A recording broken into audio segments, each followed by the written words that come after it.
Welcome back to Talking Shop with Shop Saber. I'm Brandon, back with Travis and Chad. We're on episode 98, and we're missing Nick today, guys. Yeah, he's in Vegas, isn't he?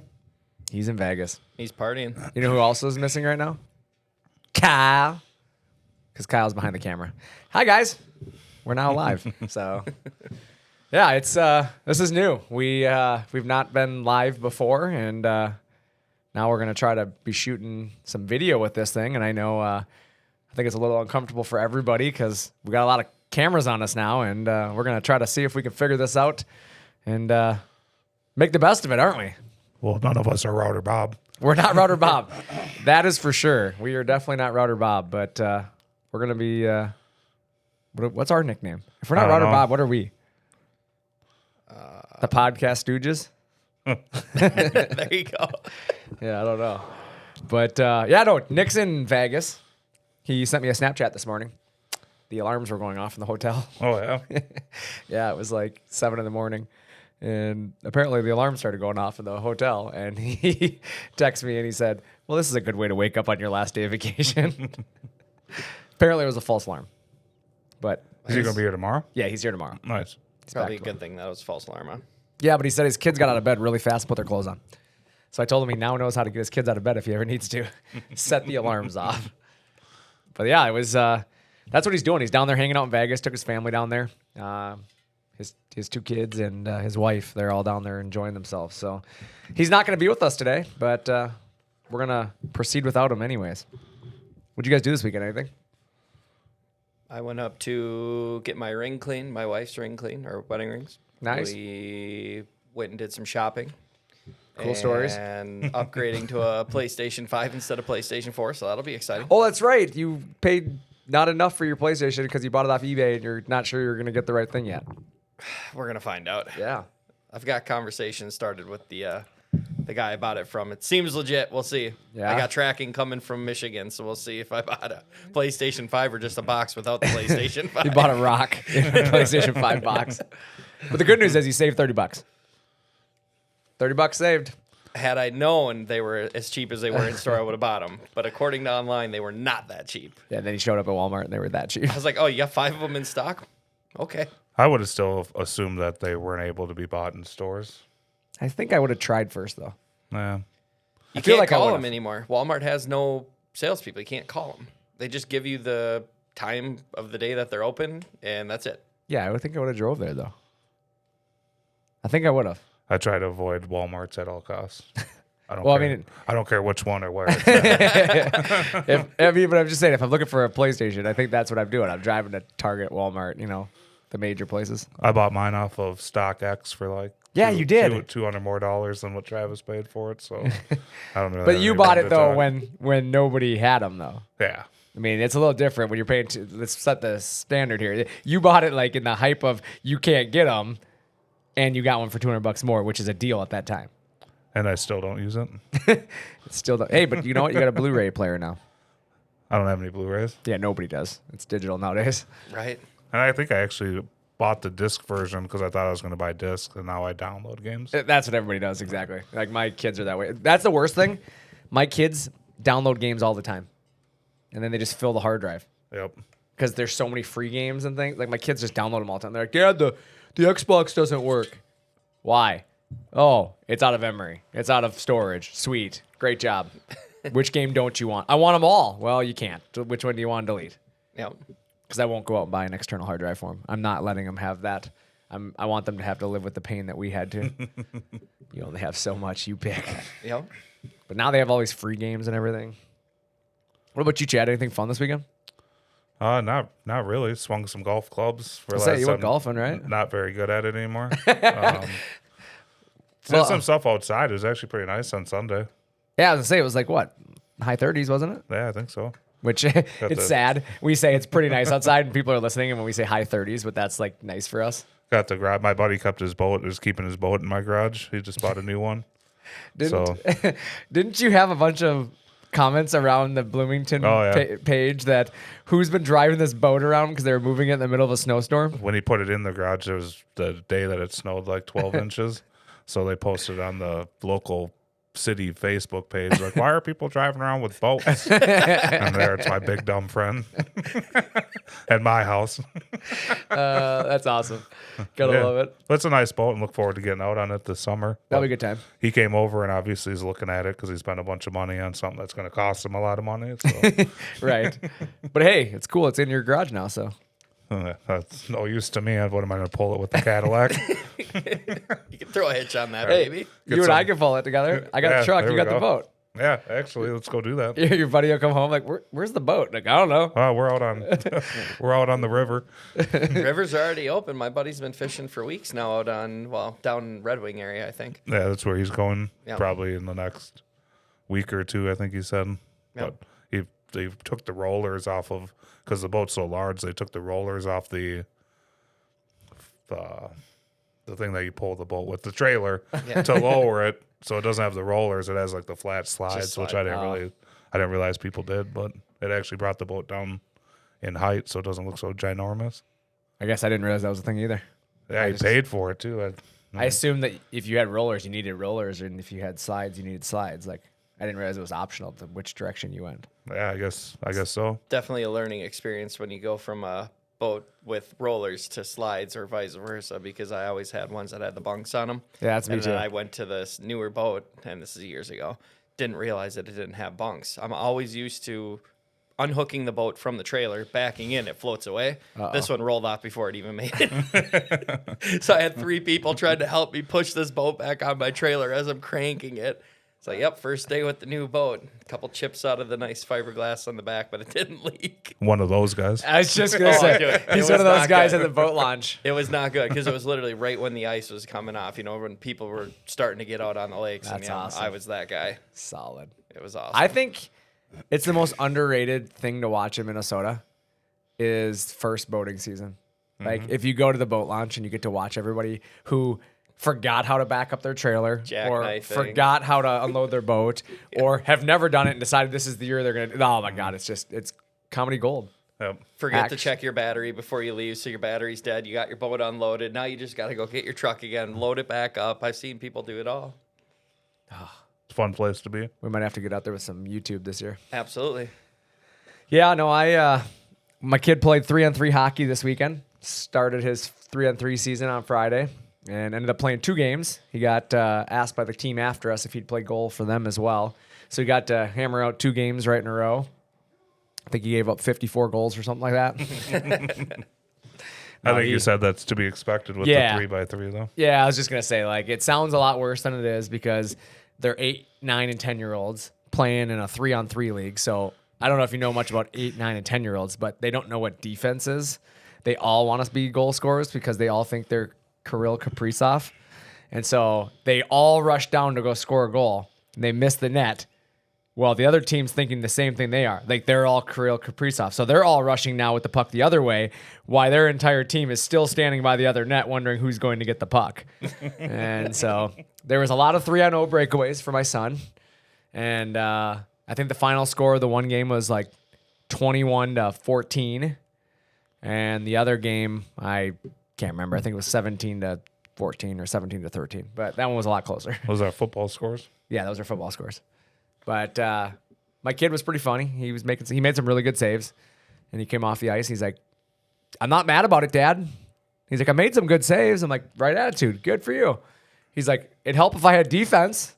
I was like, "Yeah, well, you're not wrong. Like, that definitely would have helped." But yeah, he was in good spirits. I was a little concerned because he takes it really personal when he gives up goals. And normal hockey games are not 14, 15, 16, 18, 21 goals. Normal games that he plays in are fairly low scoring games. And so he was a little, caught off guard, I think, by the rush of the game. Obviously we were playing on a smaller rink as well. So the speed of the game was a lot faster. And yeah, he did really well. I was really, really proud of him. So, that was our Friday night. And then honestly, I did nothing on Saturday and Sunday. It was the first weekend in 4 months that we didn't have hockey on Saturday or Sunday. So I chose to be at my house. It's pretty nice, huh? It was awesome. My wife was like, "Let's go do something on Saturday." I'm like, "Okay, sounds good." And then we didn't go anywhere. Fantastic. Sometimes those days are nice. Actually, I lied. We went to Chili's for dinner, and then we went home. Chili's is awesome. Yeah. Took the boys out to Chili's for dinner. And then Cherry Berry, is that the name of the place? Oh, yeah. The frozen yogurt place, right? God, I've never been there. Oh, so good. my wife was begging for me to take her there last week, and I'm like, it's still winter. It's good. Should have gone. Did you go to the Apple Valley one? No. I went to the one in Shakopee. Oh, okay. Didn't know there was one out there. Yeah, very good. Or Prior Lake. I don't know. Somewhere over there. Yep. Very good. By the Chili's. That's where it was. It was right by the Chili's. Oh, okay. Did you get the baby back ribs? I did not get Chili's baby back ribs. I got their the crispers. Those Chicken things Got the crispers. blooming onion. I did. That's the wrong place. Oh, is it? Yeah. The crispers are awesome. Did you do the Chipotle one? Yeah, Chipotle honey Yeah. crisp thingies. Yeah. Wife got that last time. I loved it. Wait, your wife got it, but you loved it? Yeah, I got to try it. You were eating your wife's food? Yeah. She wanted my pasta. I did the Cajun pasta. She's like, I like that better than the crispers. The crispers were good, man. I was pretty happy. You know what I'm excited about, though? To mow some chicken tenders this weekend, though. Oh, going to the Wild game. It's getting towards the end of the season, isn't it? It is nearing playoffs. We're coming down to the playoff run here, and we decided to do an employee appreciation event. So we're heading out to the Wild game. We got a bunch of us from the company heading out there. I think there's like 80 something of us heading, and I'm gonna eat some chicken tenders. That's my plan. Oh, it's gonna be a fun time. Maybe there'll be a game. I won't know. I'm gonna be eating chicken tenders. Does Kaprizov still hurt? He's still hurt. Hasn't even skated. It's been out. So we're gonna do it without him. It's all right though. Chicken tenders taste the same with or without him. Not even worried about it. My kids are pumped though. My two boys are gonna be sitting front row screaming at them the whole time. Can't wait. But yeah, I know last week what did we talk about? Living the dream? Living the dream. You guys been living the dream all week? Every day, all day. I'm still breathing. Living the dream. Today, you know what I thought would be a good one since Nick's not here and he wouldn't know a lot about this anyways? Common CNC mistakes. What do you guys think? Should we talk about common CNC mistakes? I think people make them. I think they Absolutely. do. You know, I think the episode in general is more industry specific because I feel like sometimes it's beneficial to talk about things that are in our industry. And, you know, I think I want to talk a little bit about the most common mistakes made regarding CNC. And I think we've all made mistakes, obviously, when buying things and, you know, related to the decisions we make and what we needed. And, you know, I'm not talking about the wants, you know, like the want, like, hey, I made a mistake because I thought I wanted this. No, I'm not talking about that. I'm talking about more about the needs, like things you thought that you should have needed or that you do need, and then you really should have thought your way through it. If that makes sense. You know, things you depend on, you know, in this case, your CNC machine, right? You're making a decision potentially for your business and it's something you're going to depend on. And a lot of times I think we've all made those things where we're like, God, I wish I would have known more before I made a decision. We've talked about that in past episodes, but you know, I want you guys to kind of think about a story, you know, maybe a time that you guys had bought something and made a mistake on something that you needed, not something that you just wanted. Like, what's something that you like depend on in your life or depended on, and then you made a mistake or thought like, probably could have done that differently.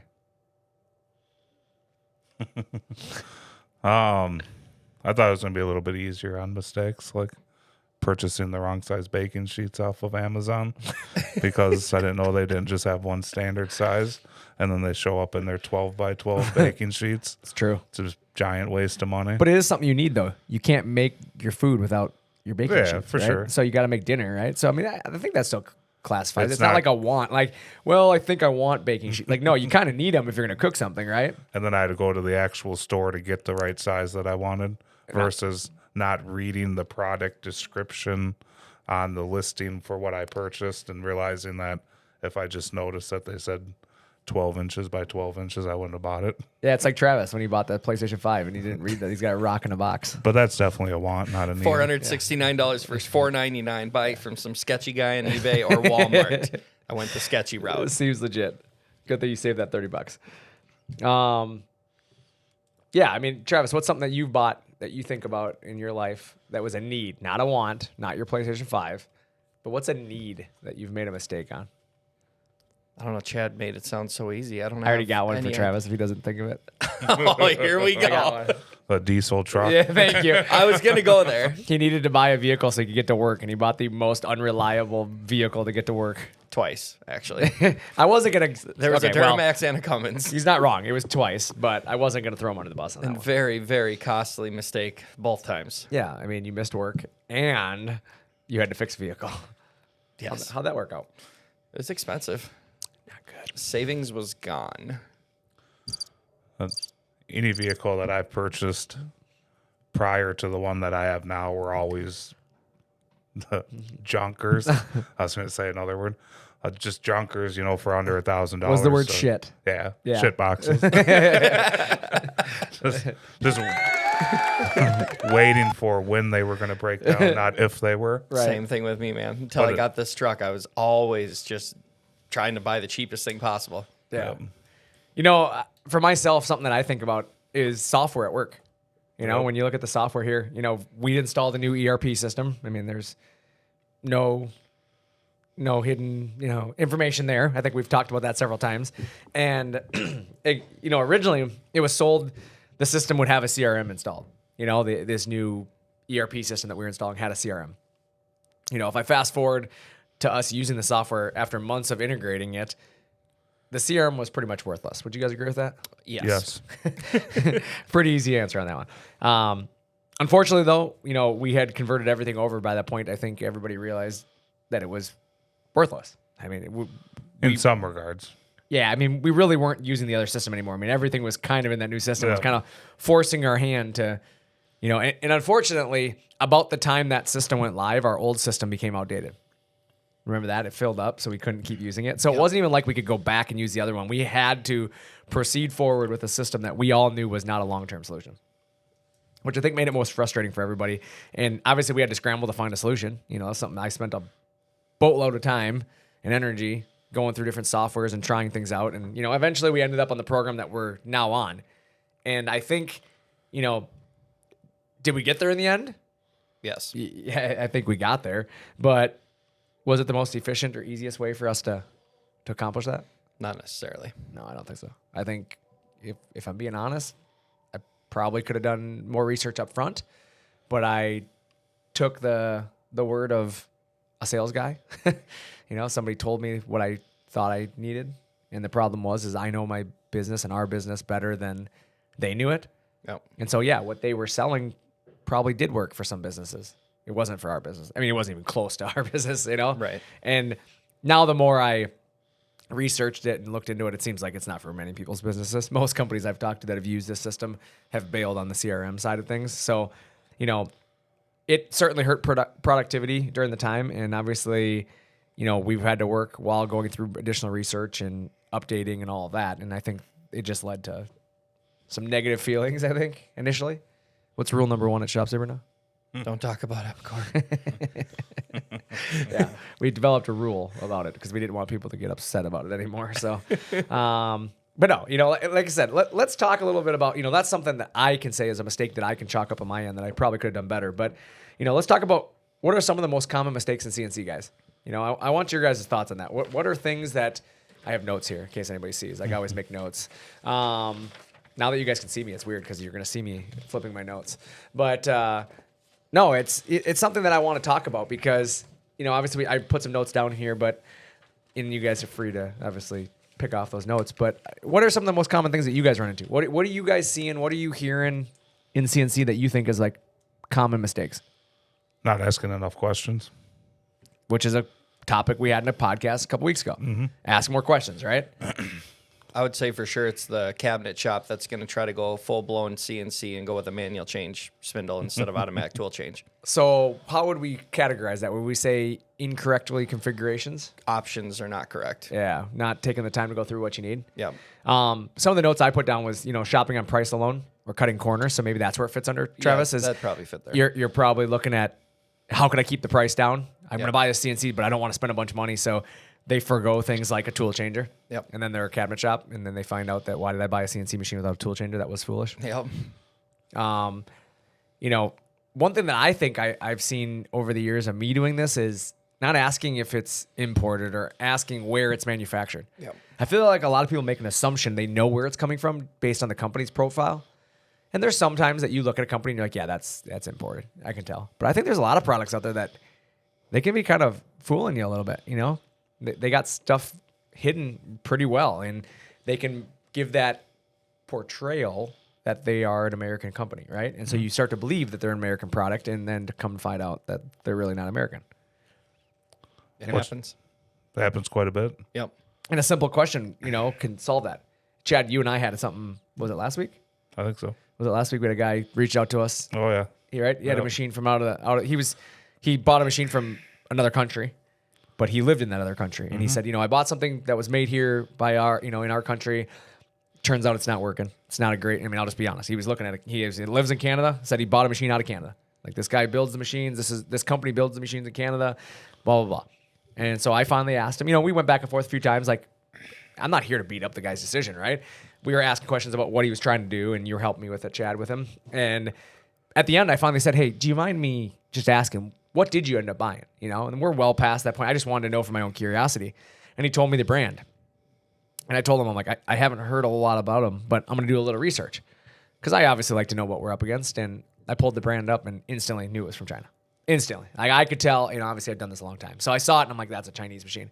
So I went and did a quick search of shipping information globally, and we found it in 30 seconds, Chad. Real quick. Yeah. And I sent it over to him. I said, hey, I just want to let you know, maybe not feel as bad. You got tricked. Here's the information. And you could tell instantly it was probably the first time he's ever seen that.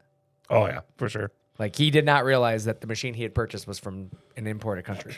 I think people see that they have an address like it's in the lower 48 or in Canada, and they just assume since they have this building, they must be building it here. Not that they need a place to store machines before they ship them out to the next stop. I think you're right on that. You see an address, and then people just assume that it's a they real. have a big warehouse. Yeah. Like, they have But to you and I store machines and other stuff. Yeah, you and I have done it before too, where we've done Google Maps essentially, or Google Earth, and we've gone down to the street level of these addresses, and you see like a storefront that's like, a hardware store. I did that to the Canadian company that we're talking about actually, and they're in a split building with another company, and the building is a third of our size. Yeah, I bet. And that's the thing is, again, you don't have to have a massive building to be a manufacturer. We weren't, but it's usually a pretty good indication when it's a storefront on Main Street. They're probably not manufacturing CNC machines there. Well, yeah, where are the mills? Where are the paint booths? Where's the guys welding? And we've seen situations where guys have said, hey, they portray this American-made product, and then they're sharing a business or a building with a business that literally is known for importing, equipment. And so it's like, what's the likelihood you're manufacturing from the ground up if the place right next to you is an import? Imports everything. Like, they're probably just importing to that person, and you're taking parts. Yep, they're probably helping them out. Yeah, it's just kind of the nature of the beast. So like I said, asking questions sometimes can get you out of those headaches. Undersizing or oversizing. Yeah, I'm glad you said that, because undersizing, oversizing is another one. Guys, I think naturally, and I say guys, but I mean gals, guys, doesn't matter. Guys is the word I use. Theys. But theys. Theys, yeah, I like that. Makes me feel like I'm forgetting how to talk. But people in general, I think, naturally just gravitate towards bigger's better. Yep. Right? Yep. Overbuy on every, I can buy the number one, or I could supersize it. We're going to supersize it, right? Like, I think naturally people just buy the biggest thing they can fit or afford. And bigger is not always better when it comes to CNC. Sometimes it's too big, right? I think especially on routers when you're doing like nested base work. Especially, hold down, right? You're using a vacuum pump to hold down your sheets. Well, I'm going to put a 6x12 in there. What size sheets do you cut? 4x8. Okay, that's a lot of vacuum leakage. Like, what are you doing with the extra space that's not covered? Not thought about that. I'm going to use a 4x8 size pump to hold down material on my 6x12. Most people really don't realize how vacuum works, though. So once you explain it, that. No. Are you saying I don't explain it? I'm just saying in general. Calm down, Travis. That's right. You're lucky we got cameras on us. Yeah, okay. Or what? Same Come thing over would that happen as table always. right now. It's gonna get beat as soon as the cameras get shut off. He's gonna get powerbombed through the podcast table on camera this time. He already tried to break it before the show. Yeah, before the show, he tried to flip it over on me. He was so angry. Oh, my knee still feels it. Unbelievable. He just flips the table over on us. But yeah, I mean, but you're right. A lot of people don't ask the questions about the vacuum stuff. And so they assume that because it's a 6x12, it can obviously hold 4x8 sheets down. Well, not always, though. You're adding more square footage of work area on a 5x10. It's 50 square feet. On a 6x12, it's 72. And when you have more square footage, you need to have more CFM. Correct. I mean, you've increased your square footage by 25%. Yep. Your pump needs to increase too. It can't be the same, right? And then you start talking about power, and then they really start realizing, I don't need that table. And that's exactly it. Like, yeah, once you start thinking about the other things, again, asking questions, it can get out of hand real fast. And so the other thing that you have to think about is understanding the support, right? Mm-hmm. What's included? Everybody just assumes support's included or assumes that the support is as good everywhere you go. There's really bad support out there. It exists. Especially in the CNC world. Like, there's a lot of places that really don't give two craps about how successful you are. They just care about selling you a piece of equipment and good luck. Mm-hmm. Then there's companies like us who probably are involved more than we need to be, right? Yep. Like, we stay involved the whole time. We don't have a limit. Like, a lot of companies, even big companies, they have an expiration after 3 to 5 years. Like, yeah, you have unlimited support for 3 to 5 years, and then it disappears. Like, could we get away with that? Not a chance. I don't think that's true. I think we could get away with it. I don't think it's the way that we do business. That's what I was just going to say. Is I think we could get away with it, but is it who we are? No. Like, that's not who we are. But I think that's the difference in some of these companies that you're investing in is that how much do they really care? Do they cap their limitations on how much support you can have? Like, companies like ourselves, we don't. Like, we stay involved. And I think that's something that people don't ask, and I think, not giving the product rep a chance to help. That's another thing that gets missed. Travis, you said it yourself. Like, once you can explain vacuum to them, that makes sense to them then. Right. What if you don't get that chance? Some people don't let you talk about everything. They just want to know the price. And again, Correct. That's where they end up getting themselves in trouble. And that's the thing. It's like sometimes they know it all, right? So again, going back to Chad's item, they didn't ask enough questions, right? Not understanding your needs and expectations, again, as we talked about with the ATC, it's something that you need to talk about. Like, what's your expectations of this machine? Like, why are you buying it? Are you buying it to save time, money? What's the purpose? Why are you adding a CNC machine? Have you addressed that question? I feel like that's one of the most underutilized questions when shopping. Why? Why are you buying this? Nobody wants to question them. Everybody just wants to take their money, right? I don't want to ask him why he's buying it. I want to just sell him something. Are you talking about unloaders? Just everything in general. Yeah, but I think that's a good place to go with it. Loaders and unloaders. Let's go there. I have 20 sheets I need to produce this day. Correct. I need a unloader. Sorry, I appreciate your guys' quote, but I'm not interested because it doesn't have a loader unloader. Why do you need a loader unloader? I found that is an option that I need to have. Okay.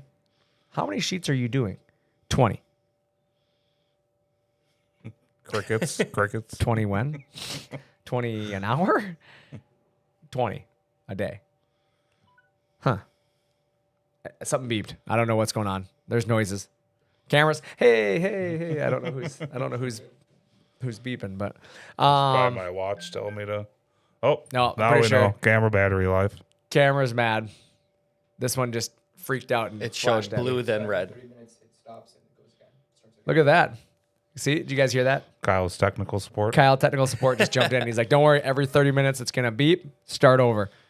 It didn't wipe out what we have. It just new file. Well, now we know we're at 30 minutes. Cool. I know I'm at 30 minutes. Hey, cool, look at that. So let's speed it up. Let's speed it up. We're almost done. But, honestly, like you said, the loaders unloaders is one of those understanding your needs and requirements. Why? Why are you buying it? So, I think another thing, the last thing that's on my list here in my notes, and I want to make sure I say it, is not caring where the equipment comes from. How many times do you tell people and they just act like they don't care? That to me is underappreciated. I think that's something that'll slowly start changing here in the near future. Oh, it will, without a doubt. mean- We're gonna go through the same cycle, the life cycle we always do.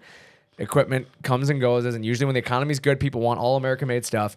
Then the economy takes a dip. Everybody's willing to sacrifice quality for a price because they want to save money.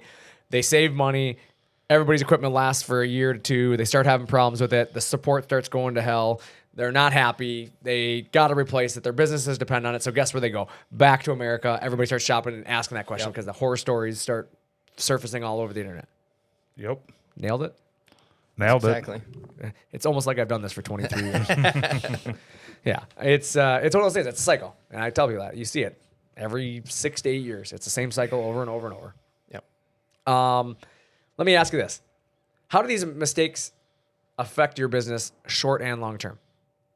Would you say it's safe to say that if you make these common mistakes, you're going to find your business chasing itself? And if so, why? Absolutely. Like if you buy a manual change, you paid money for automation, but you lessen the automation of the machine by having someone who needs to be right next to it. In the 1 minute it takes one tool to cut, you're there to load the next one, then 2 minutes for the next tool to cut, then you're there loading the next one, and you're just chasing your tail essentially. So why'd you add the CNC machine? Yeah, exactly. Because, essentially you're a slave to the machine now, right? Exactly. Because, the reason I feel is because you've invested working capital in this product, right? And the money you have put aside, now you have to do it all over again because either the machine can't be retrofitted with a tool changer because there's a lot of machines out there you buy without a tool changer and they're never going to have a tool changer. Mm-hmm. So now you have to do it all over again. Or you're going to spend more money, more time retrofitting it, which means you're now down because you can't use the machine while you're working on it. So are you down for 2 days? Who knows? But then you also have the cost of all the accessories and everything you should have done up front in the first place, but you just lost more time and money. Then you got a similar but different scenario. You buy an automatic tool changer machine, but you decide to go with a clamping table. Now you're tabbing or onion skinning every one of your parts. Yes, the machine can change the tools, but now you still have to hand sand or break all them tabs off. So again, spend that little bit additional money for the vacuum table, you could have forego all the tabbing and onion skinning. Yeah, that's a good point too. Again, okay, well, I did the tool changer. They always talk about tool changer, but you forgot you have to hold your parts down. Yep. You can't cut what you can't hold, right? Yep. So if your parts are moving around on you because you bought too small of a vacuum pump, or you didn't buy a vacuum pump, or you didn't think about how you're going to hold your material with clamps or whatever you need to do, you're in the same boat as the guy that didn't buy the tool changer. Yep. Right? Cool. You have this cool tool changer. It makes lots of cool tool changes. Can't cut a thing. But man, you got all these cool bits. I think that's something to think about. You have to relearn a process a lot of times. Because that's the other thing. Like you said, Travis, if you start having parts move, so maybe you develop a process through double-sided tape, or you're having to, create a fixture for every part because your vacuum's not strong enough. And then eventually you do go with a larger vacuum, or you do upgrade to the tool changer, as you said, Chad. You have to relearn everything, right? You have to reteach the machine the programs if it's got a tool changer, because the program's different now because it's got a tool change in all of them. So you're doing a lot of rework there. Or if you're not having to tab, now you're having to relearn the way you do your processing, right? Yep. To me, that can affect performance in the long run as well. And again, time is money. So the more time I spend doing that, the less money I'm making, right? Yep. Well, it could have you looking for a second machine much quicker than you would if you just bought the first machine right. Yeah. Initially. Yeah. Or what if you have staffing that leaves because they're frustrated by the machine, right? Right. Now you have to relearn the machine and Potentially you train hire on train new Right? employee. Find new employees, and employees like Chad don't come around every day. Shopsaber.com. Chad. Yeah, no, but it's true. It's one of those things where, generally speaking, the second go around, the team's a lot less excited. How excited were you guys about the CRM the second go around? We didn't know what to expect. I can say excited's probably not the word. Yeah, I was gonna say I think I can say confidently that going into the first ERP system with the CRM, you guys were all very excited about the opportunity to have something new and exciting. Yep. After it failed miserably, getting you guys on board for the second piece of software was kind of like pulling you up a hill. Because you guys all had your feet dug in the ground, like this is not going to work. Like it better be better. Obviously, you nitpick things the second go around because you now have your eyes on it. Yep. Right? Rather than learning the new way of doing it, now it's like, well, we've been down this road before, right? Yep. Is it not the same way with equipment? If you buy the wrong machine, install the wrong CNC machine, and your guys learn it, and it's a pile of junk and nothing works, do you think they're going to be excited about the second one? Probably not. No. Because the guy remembers the day when he used to cut it on a table saw and it took him half the time. Right. He could control the outcome. Correct. And the sad part is it shouldn't have taken him half the time as a CNC machine, but it's only doing that because the machine you have is a pile of junk. Right? Mm-hmm. And I'm just speaking openly. I'm not calling anybody's machine a pile of junk, so just for the record. But my point is, you can make bad decisions that affect your business long term. And specifically CNC machines is one of them. Like if you buy the wrong machine or you don't buy the right options, you may find yourself in a bad spot for years to come. Yep. I may not realize what it's doing to the employee Exactly. after you made the decision. Yeah. You burn them out. Mm-hmm. Right? Is that not real? You know, now you have to do damage control because damage control is always fun. That's your favorite thing as a owner, operator, manager, damage control, What's that? where you fix damage. Damage control. Who's the head of that department? Chad Wilson. Perfect. You weren't expecting that. ShopSaber.com. No, but in all seriousness, though, you do have to think about that, right? Mm-hmm. Somebody's got to go through and fix the problems because they don't just fix themselves. The business has to keep moving. Your customer still needs parts, right? Now the machine's not cutting the parts. Well, somebody's got to do damage control there, right? And what about the backlog and work? Right. The cabinets didn't get built last week because the machine was down. You definitely don't want mad customers. Well, that's exactly. I mean, who's going to cut the cabinets for you if you're not cutting them? The guy with the right CNC machine. Exactly. Somebody else is going to do the job, and now you're going to lose the job. Well, that's what a lot of people don't realize is when you get the CNC, you get rid of all the original equipment. So you don't even have a backup plan at that point. Well, not even that. Sometimes you do, but is it practical to go backwards? No, you're not going to decommission a machine, move everything back into place. Like most places aren't going to do that. They're trying to get that machine back up and running because once you decommission the CNC, you're not fixing it now because you can't run it. Yeah, if you said, let's go back to ACT, I might walk out of here. I would expect you to. I'm going to be honest with you. You said you have to make a note on every little thing. Yeah. Again, manually. I'd probably say, you In know what? Notepad. I'm going to go find a place that has the system that just puts the little numbers in there, and I know my email's being put in the right account. Correct. You're not going to waste your time now that you know there's a better way. Yep. And I think that's what a lot of people don't realize is these companies that are running without a CNC machine or old, cobbled together, limping by CNC machines, your employees aren't sitting there going, man, we're living the life. No, they're irritated. He's going to find his buddy that's running a good machine and hear about the success they have and how easy his life is and be like, well, I want to go work for that guy. He's going to find his buddy running a shop saver, and then he's going to be like, man, life is a lot easier over there. He's going to go either find a job at the shop that has a shop saver, or he's going to start his own shop with a shop saver. Right. Because he knows how to do it now. Correct. How many guys have you seen that have started their own shops because their boss wasn't willing to get them the right equipment? Talking to a guy right now. It's what happens. Yep. Mm-hmm. If you're not willing to get out of your own way, they'll get out of your way for you. Now you're going to have competitors. Yeah. Yep. Correct. So your damage control now goes a little further, right? Yep. And, what does the wrong tool do to your business? Produces wrong results, right? Yep. It doesn't solve anything. Costs you more money long term. More money, more problems. I think There's a wise some. man once said that. Yeah, I think it was Nelly. No, No, Jay-Z. No, wrong. Wrong. It was Biggie. Biggie. I Sorry. thought it was, but I wasn't going to say because I knew Chad knew it. And Puff Daddy before P. Diddy.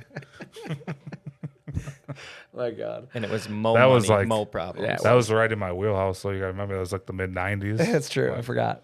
I'm sorry. I didn't mean to offend you. Well, just say the person's name right. He's deceased. Sorry. Jeez. I'm sorry. I'm sorry. I have nothing to say to that. You've now made me embarrassed. No. What are ways to avoid these problems though in your business now? As we Ask start questions. ask questions. Ask questions. So lots of questions. So be a student of your decision, right? Exactly. Ask your questions, do your research, go through it, listen, ask the Listen. questions and listen to the answer. You don't have to agree with the answer, but at least listen to the answers, right? Correct. Gather facts, lay them down on paper, sit down and go, okay, what am I hearing here? What's conflicting information? Now I'll ask more questions. Exactly. That's my favorite. You ask a question, I tell you the answer, then you go ask the same question to somebody else and you get a different answer. This is an opportunity now for you to question that. Understand why. okay, so-and-so told me this. You're telling me this. Explain. It gives me an opportunity to either go, yep, my answer was made up. Yep. Right? Or the guy who knows what he's talking about has facts is probably going to put it in front of you, right? Oh, this is why I said it this way. This is how it works. This is why it is for us. And does that mean that both companies aren't right? No. They both may have given you a fair and right answer as they pertain to their product. Now, you asking the next question allows them to explain what makes their product differently. Yep. So, again, I hear that a lot. I guess that's one of my most frustrating comments that I hear from people is when people are like, well, both machines are the same. No two machines are the same. Zero. Unless you're buying the same machine from the same company, they're not the same.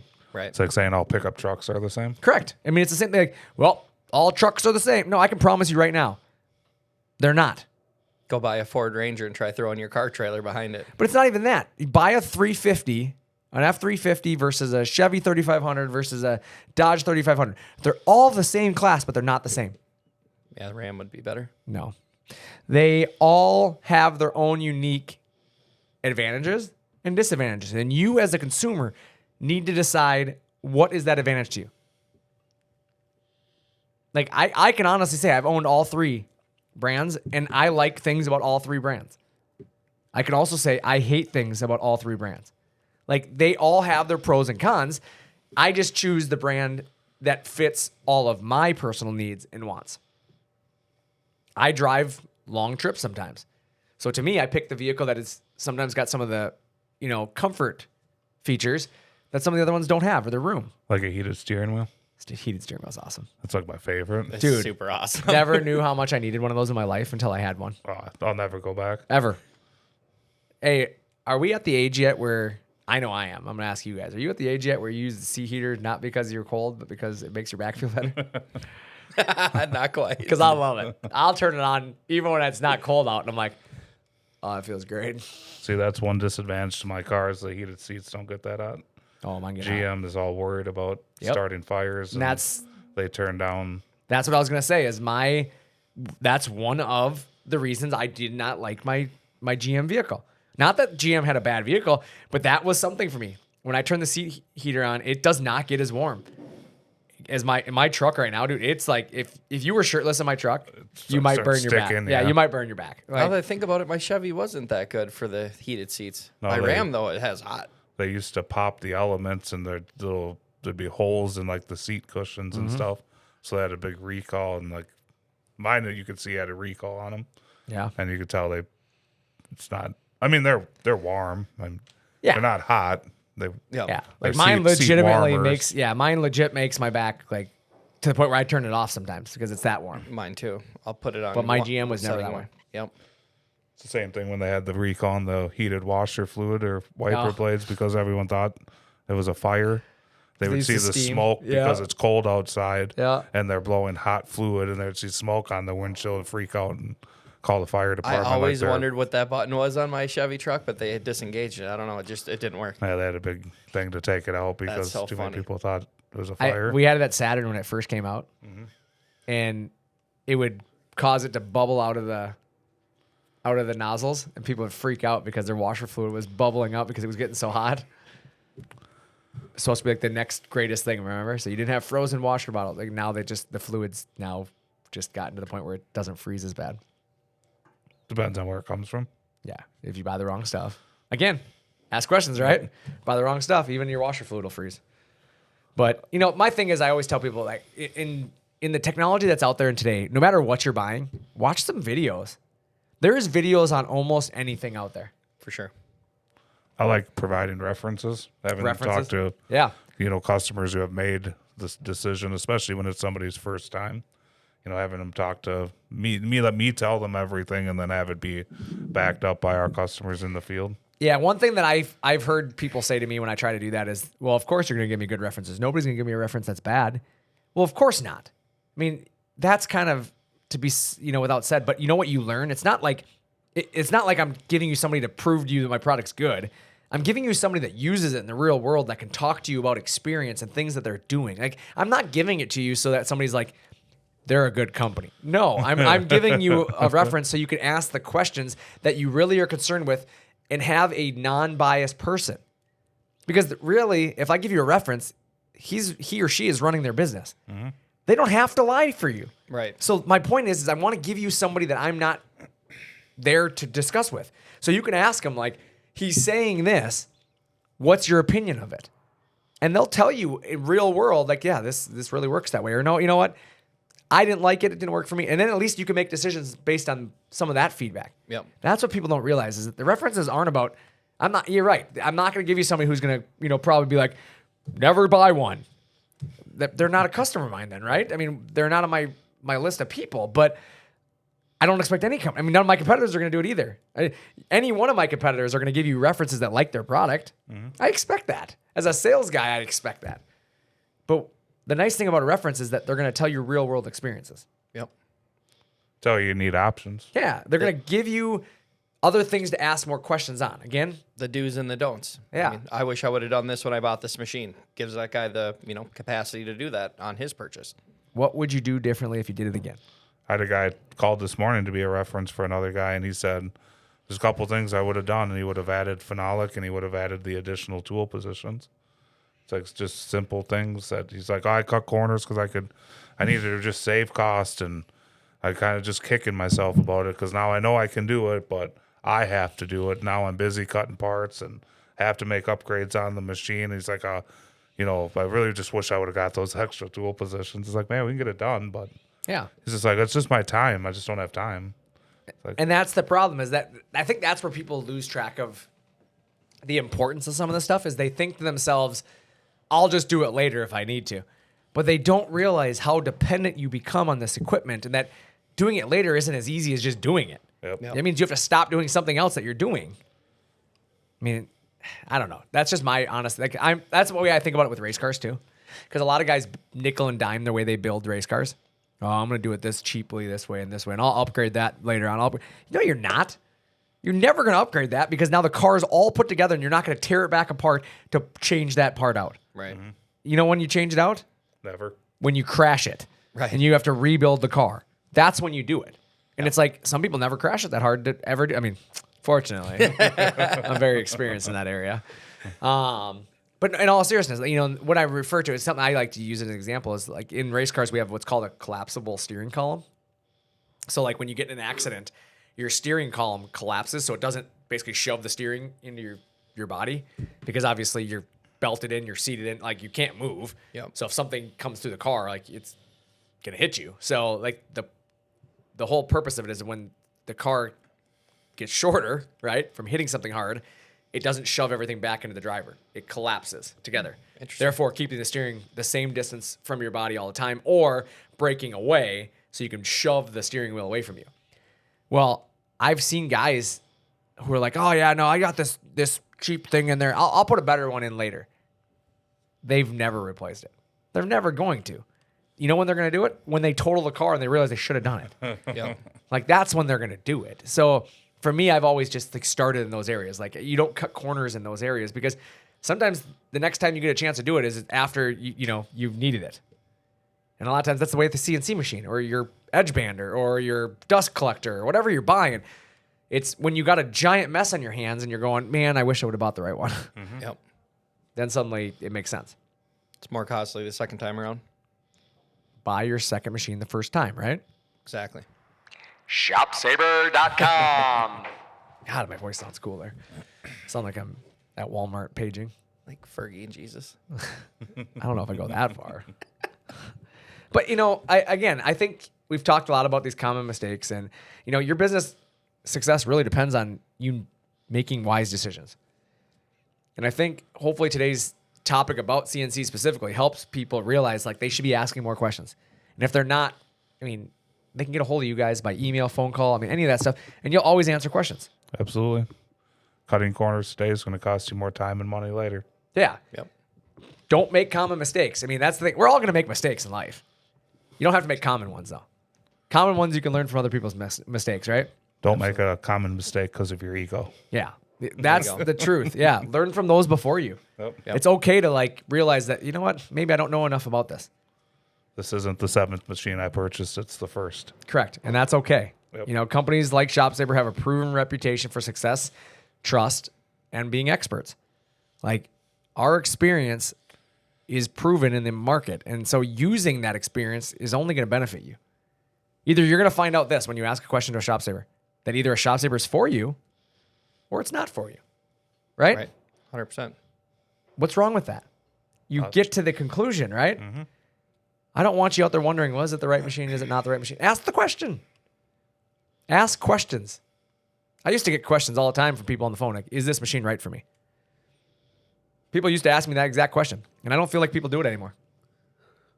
I don't think so. Not very much. I don't hear that question a lot. And the difference is you had to ask questions because the internet wasn't as powerful when I started doing this. Yep.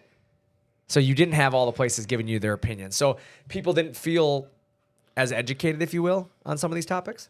And nowadays, people just feel educated on everything. Like, I'm an expert in everything. No, you're not. Google did that. Yeah, Google did that. Exactly. Yeah, exactly. You know why? Because my parents passed school without Google. Right? They had to figure out how to research. We passed school without Google. Kind of. I mean, you can Google on your phone. I'll tell you that. I was going to say, Google existed, though. Google existed, but it wasn't exactly. You had to go at to the your library. fingertips. You had to go to the library and then had that big, giant computer, and you had to go type everything in. Remember, when internet was on the phones first, you couldn't do anything. Yeah, there was nothing. It was terrible. Pretty much emails. What? What? No. My first flip phone, I had text message, phone call, and emails. I didn't have anything else I could do unless I was hooked to the internet. It was email only. I guess to be fair, I wasn't checking email that often in 2004. That wasn't a priority of mine. I didn't even have an email. Like, I don't think I had an know. email. Like, I think back to, like, high school. The only email address I had was the one that was, like, at the school for internal communication. I'm trying to think of what I I used mine forgot. for, too. It must have been your selling business on Craigslist from all the deals you wheeled and dealed Maybe before you that's what it started had here. to have been. Was It was his OnlyFans. that definitely wasn't there back then. No. I was more into Foot Finder. Jesus. Bet you are. My pictures, not others. Foot finding is in Sure, his it's all mouth. their people's pictures. But I think about that, and there's so many things that, like, have advanced nowadays that allow people to make mistakes more commonly because they assume that they figured it all out. Mm-hmm. I don't need to ask somebody. I read about it on Google. Cool. Nobody's ever written a false document on Google. Right? There's a lot of false stuff on Google. Unfortunately, there are. But I feel like that's where companies like ourselves, you know, when we have a website with a blog and we do these things, podcasts, and we talk about the real world things, and we give people the option to ask questions and call us and talk about it. And we've given you the option to find the truth. Just take advantage of it. Do you agree with that? Yep. Nick's not here, so I'm going to plug it for him. Make sure you follow us on social media. MySpace is making a comeback. TikTok, LinkedIn, Instagram. Instagram, Facebook. I don't think I'm YouTube. Don't forget YouTube. Anything else, Kyle? Kyle, am I missing anything? Twitch. Twitch? Do we have a Twitch? What is Twitch? We don't have a Twitch. We can't follow us on Twitch, Travis. I don't know what a Twitch is. I just said it because he said it. I guess I think he said Twitter. Twitter. That's what he said. That would make sense. We have a Twitter. Don't forget Twitter. I'm getting a head shake. So we have the Twitter. We're at the end of getting close to the end of the first quarter here. End of the first I quarter. think we had a week and a Can half. you believe that? Week and a half. And we're already 25% done with the year. We have some specials right now. Do we not, guys? We do. A couple Specials. good ones. Couple good ones. Make sure you reach out. Give us a call. We'll let you know. Get a quote for them. Yeah, go to shopsaver.com, right? It's a pretty cool website. I Shopsaver.com. think you made a couple little changes, haven't you? I've been making some changes. I have some new changes coming out soon. Just updating the feel, the navigation. It's going to be even But better. you can buy parts. We can buy parts online now. Some That's of them. something that's a little not Yep. new, but newer. Yep, we have a Wasn't- parts section on there. Kyle and I just updated the video section this last week. It's a little easier to navigate now. We have the customer spotlight. Customer Spotlight has now been updated. You can see a bunch of videos on actual customers, their story, their business. If you're a customer listening to this and you want to be featured, just shoot us an email. Let us know. We would be happy to try to work you into the schedule. Obviously, we have a bunch of new ones coming up that we're going to be filming. We're going out to Canada. Eh? I was trying to think of it. Eh? We're going out to Canada. We're going to be going there in August. We've got an out and about in Canada. Whereabouts? Ottawa. Ottawa, if you're listening. Yeah, Ottawa. We're coming to town. Rudder Bob will sign stuff. Be ready. I don't think Rudder Bob's going. Oh, never mind, Bob. He can't travel to Canada. I don't think that's true either. I'm just kidding. But yeah, and then we're going to AWFS this year. Me and Travis will be there. You guys are We'll be going to your there. first show. I'm excited. I don't know what to expect, but My second time in Vegas. How many times have you been there? I've never been. Travis isn't going to know what to do with his hands. He's gonna Travis's stand there like this in front of first people. time, my second time. My 400. Vegas isn't ready for us. I don't think you guys are ready for Vegas, to be honest with you. No, it should be a good time. I'm excited. We got some cool things coming. We got a really cool booth this year. I'm really excited about it. I'm excited for the show. I think we have a great spot. Yeah. Yeah. You got to come and see us. Come see us. Exactly. sure. Make sure you stop by if you're coming out to the show. And yeah, that's what I got today, guys. You guys got anything left? Nope. Well, you can reach me at travis@chopsaber.com. Ooh. Nah, You got something to say now, Chad? they already know how to get a hold of me. They already know how to get up. You just Twitter, Chad. Yeah, find me on MySpace. Well, with that, I'm Brandon. I'm Chad. I'm Travis. Thanks for talking shop with Shop Saver.